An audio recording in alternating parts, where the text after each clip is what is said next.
Assalamualaikum warahmatullahi wabarakatuh. Perkenalkan, nama saya Muhammad Al-Haris dengan NIM 073002000013. Pada kesempatan kali ini saya akan mempresentasikan jawaban mengenai UAS batubara. Yang pertama yaitu sampling. Definisi dari sampling. Sampling adalah operasi pengambilan sebagian kecil yang jumlahnya cukup untuk dianalisis dari suatu yang jumlahnya berat atau volume besar sedemikian rupa sehingga proporsi atau distribusi kualitasnya yang diuji adalah sama antara keduanya, yaitu antara sampel dan keseluruhan yang jumlahnya besar. Tujuan dari sampling. Yang pertama, untuk mengumpulkan secara terkendali sejumlah material yang mewakili dari keseluruhan material dari lokasi pengambilan sampel. Yang kedua, menentukan karakteristik pencucian. Yang ketiga, mendapatkan informasi tentang batubara yang datang dari tambang dan masuk pabrik pencucian. Yang keempat, mendapatkan data perolehan atau kehilangan. Yang kelima, menentukan karakteristik fisik atau kimia dari produk. Syarat-syarat pengambilan sampel. Yang pertama, contoh yang diambil tidak boleh lapuk. Yang kedua, pengambilan contoh pada singkapan harus dibersihkan dahulu dari bagian yang sudah lapuk. Yang ketiga, jumlah contoh yang diambil dibungkus dengan rapat. Yang keempat, setiap contoh ditandai dengan pemberian label atau nomor. Kesalahan dalam sampling dibagi menjadi dua kategori. Yang pertama, statistical distributor error. Ini bergantung pada material yang diambil sampelnya dan merupakan variabel acak. Yang kedua, operating error dapat diklasifikasikan sebagai: yang pertama, sistematik, oleh hilangnya material dalam bentuk debu atau karena kontaminasi debu dari luar. Yang kedua, change, refleksi dari variabel yang ada pada kesalahan sistematik. Yang ketiga, accidental, disebabkan karena kesalahan-kesalahan yang timbul pada saat penanganannya. Percontohan berdasarkan lokasi. Yang pertama itu endapan in situ. Ini terdiri dari pengeboran inti, singkapan atau outcrop, sumuran atau paritan. Yang kedua, run of mine. Itu terdiri dari sampling material yang datang dari tambang, dump truck, ban berjalan, lori, atau cara lainnya. Pengambilan contoh berdasarkan alatnya dapat dibagi menjadi dua, yaitu pertama, secara manual. Hanya layak untuk kapasitas kecil, ukuran material relatif kecil, dan umumnya digunakan pada lot yang diam seperti stockpile. Pada belt conveyor manual, sampling umumnya dilakukan setelah belt conveyor dihentikan. Yang kedua, secara mekanis.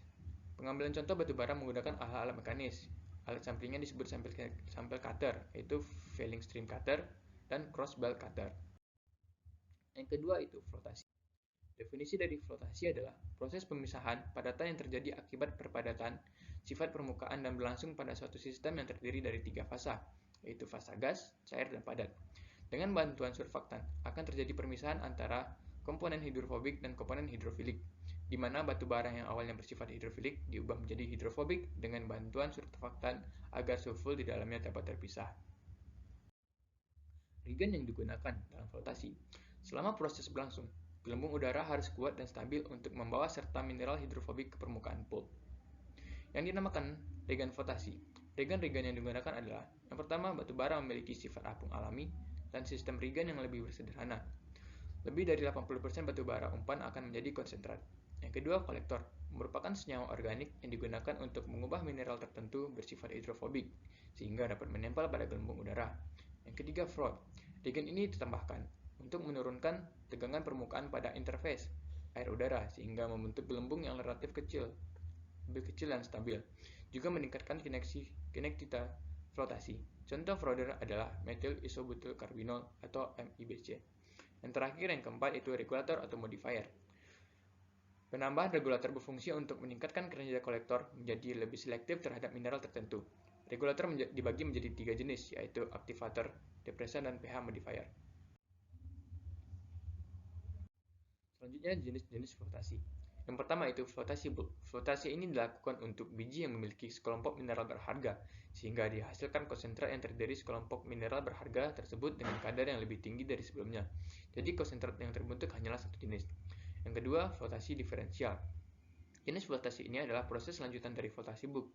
Setelah didapatkan konsentrat pada flotasi bulk, dilakukan kembali proses flotasi yang kemudian akan menghasilkan konsentrat dengan kandungan satu jenis mineral berharga yang kadarnya pun lebih tinggi dari konsentrat bulk.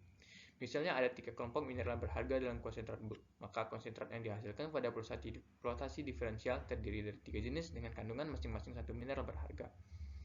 Flotasi selektif sama-sama terdiri dari kelompok mineral berharga, tetapi yang membedakannya dengan flotasi bulk adalah pada konsentrat yang dihasilkan.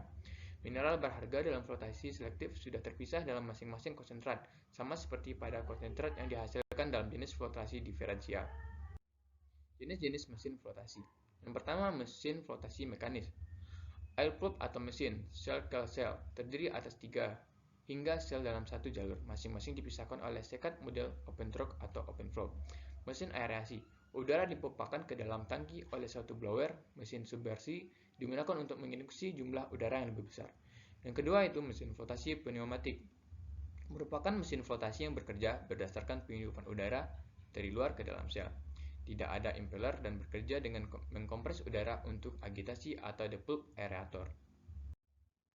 Yang ketiga itu mesin flotasi kolom. Flotasi dilakukan di dalam sebuah kolom, sementara proses conditioning dilakukan di luar sel. Tidak ada bagian yang bergerak pada flotasi kolom ini untuk dihembuskan dari bawah. Terjadi dalam aliran arus yang berlawanan dari gelembung, udara, dan seluruh dalam tangki kolom yang cukup tinggi. Mesin flotasi separator buih menggunakan sistem pengumpan yang terletak di tengah atas tangki dan umpan dimasukkan ke dalam gumpalan buih, meminimalkan jarak angkut konsentrat. Selanjutnya nomor 3 yaitu berikut soalnya, yaitu perusahaan tambang batubara X menerima pesanan batubara dengan tonase 400.000 ton per bulan, kalori 4.700 kilokalori per kilogram, kadar abu maksimum 7% dan kadar sulfur maksimum 1%. Perusahaan ini memiliki dua pit yang masing-masing memiliki kalori dan kadar abu yakni 5.200 kilokalori dan 6%. Pit A dan 4.400 kilokalori kilogram pit B. Cadangan batubara pada pit A sebesar 4 juta ton dan pit B sebesar 12 juta ton. Bila perusahaan X tersebut melakukan pencampuran blending, tentukan yang A, berapa ton per bulan batubara yang diambil dari pit A dan pit B, yang B, berapa lama usia tambang tersebut dengan produksi per bulan 400.000 ton dengan skema pencampuran. Diketahui, pesanan batubara perusahaan X yaitu 400.000 ton per bulan. Kalori 4.700 kilokalori per kilogram, kadar abu maksimum 7%, kadar sulfur maksimum 1%. Pada pit A, kalorinya yaitu 5.200 kilokalori per kilogram, kadar abunya 6%, cadangannya 4 juta ton. Dan pada pit B, kalorinya yaitu 4.400 kilokalori per kilogram, kadar abunya 0%, cadangannya 12 juta ton. Mode yaitu mode pencampuran blending. Yang ditanya itu berapa ton per bulan batubara yang diambil dari pit A dan pit B. Yang B, berapa lama usia tambang dengan produksi per bulan itu 400.000 ton dengan skema pencampuran. Syarat penyelesaiannya yaitu yang A, itu jumlah ton per bulan batubara yang diambil. X ditambah Y sama dengan Z itu persamaan 1. X per sebelah Y sama dengan CZ itu persamaan 2. Menentukan proporsi X dan Y. Parameternya itu ada A, B, pasar satuan tonasenya X, Y, pasarnya 400.000, satunya ton.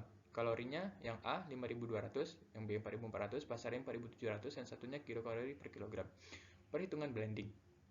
Perhitungan blending yaitu X plus Y sama dengan 400.000. Y-nya sama dengan 400.000 dikurang X yaitu persamaan 1. Y sama dengan 5.200X plus 4.400Y sama dengan 400.000X 4.700 persamaan 2. 5.200X plus 4.400 dalam kurung 400.000 dikurang X sama dengan 1.880.000.000. 5.200X plus 1.760.000.000 dikurang 4.400X sama dengan 1.880.000.000. 5.200X dikurang 4.400X sama dengan 1.880.000.000 dikurang 1.760.000.000. 800X sama dengan 120 juta, X sama dengan 120 juta dibagi 800. X didapatkan X yaitu 150.000 ton per bulan. Substitusikan nilai X ke persamaan 1. Y sama dengan 400.000 dikurang X, Y sama dengan 400.000 dikurang 150.000, Y sama dengan 250.000 ton per bulan. Jadi untuk pit A menghasilkan 150.000 ton per bulan dan pit B menghasilkan 250.000 ton per bulan. Untuk yang jawaban yang ketiga yang B yaitu umur tambang jika produksi per bulan sebesar 400.000 ton dengan skema pencampuran, yaitu menggunakan rumus umur tambang sama dengan cadangan pit A plus cadangan pit B per target produksi per bulan.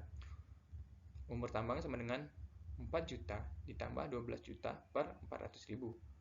Umur tambang sama dengan 16 juta per 400.000 sama dengan 16 bulan. Jadi umur tambangnya yaitu sekitar 1 tahun 4 bulan. Sekian jawaban UAS dari saya. Jika ada salah dan kekurangan, saya mohon maaf. Saya akhiri. Assalamualaikum warahmatullahi wabarakatuh.